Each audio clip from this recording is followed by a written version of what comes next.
جب پوچھا گیا حضور یہ قربانیاں کیا ہیں، فرمایا تمہارے باپ ابراہیم کی سنت ہے، اور فرمایا کہ ان کو خوش دلی سے اللہ کی راہ میں قربان کرو۔ قیامت کے دن یہ اپنے بالوں کے ساتھ، اپنے سینگوں کے ساتھ اور اپنے کھروں کے ساتھ آئیں گے، اور یہ بھی ارشاد فرمایا کہ کل پل صراط پر یہ سواریاں بن کے تمہیں پل صراط سے پار لگائیں گے۔ اور جب قربانی کے لیے کوئی شخص جانور خوش دلی کے ساتھ رضائے الہی کے حصول کے لیے ذبح کرتا ہے تو اس جانور کا خون زمین پر گرنے سے قبل یہ عمل قبول کر لیا جاتا ہے۔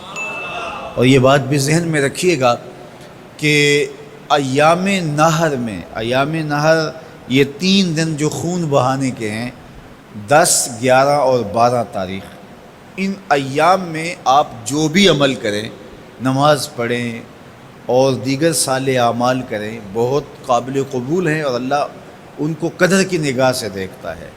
لیکن ان ایام میں جو سب سے زیادہ اللہ کو محبوب عمل ہے وہ راہ خدا میں خون بہانا ہے، قربانی پیش کرنا ہے۔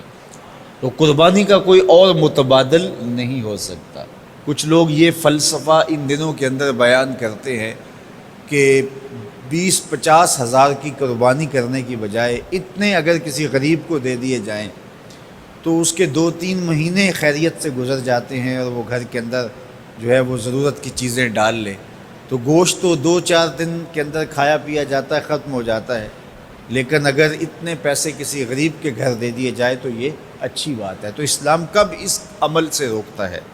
غریب کی مدد کیجیے، صرف عید کے دن ہی نہیں، مینڈے کی جگہ ہی نہیں، بلکہ اسلام تو راہ خدا میں جانور ذبح کر کے اسی جذبے کو بیدار کرنا چاہتا ہے کہ تمہیں گوشت کی ضرورت بھی نہیں تھی پھر بھی تم نے ذبح کر دیا، تو جہاں ضرورت ہوگی اور تمہاری ہمسائیگی میں، تمہارے اطراف میں جب کوئی غریب ہوگا تو پھر تم اس کے لیے ذبح کیوں نہیں کرو گے؟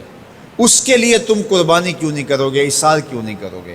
یہاں تو پھر بھی ہم گوشت خود کھا لیتے ہیں یا غرباء میں بانٹ دیتے ہیں، لیکن منا کی وادی میں جہاں لاکھوں قربانیاں پیش کی جاتی ہیں وہاں تو جانور کاٹ کے اس کو ذبح کر کے بس چھوڑ دیا، اس کے گوشت سے غرض ہی نہیں ہوتی۔ زیادہ تر حجاج ایسے ہوتے ہیں جن کو یہ بتا دیا جاتا ہے کہ تمہاری قربانی کر دی گئی ہے، اور وہ فون کال کے انتظار میں یا حکومت وقت کی جانب سے دیے گئے وقت کے بعد حلق کروا دیتے ہیں۔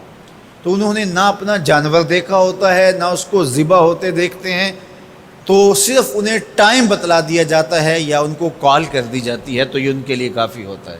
تو وہاں تو گوشت کھانا بھی مقصود نہیں، تو صرف اللہ کی رضا کے لیے جانور ذبح کرنا۔ تو جب رضائے الہی کے لیے جانور ذبح کرنے کا جذبہ پیدا کر کے تمہیں راہ خدا میں خرچ کرنے کی ترغیب دی جاتی ہے تو پھر تم پورا سال خرچ کرو گے، تمہارے لیے کوئی مشکل اور کوئی مشقت نہیں ہوگی۔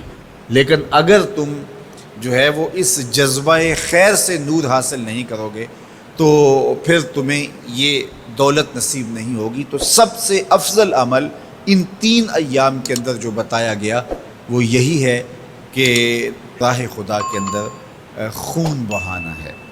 اللہ کے محبوب علیہ الصلوۃ والسلام کی خدمت میں جو ہے وہ مینڈے لائے گئے جو چتکبرے تھے، اور حضور علیہ الصلوۃ والسلام نے اپنے مبارک ہاتھ سے ان کو ذبح کیا۔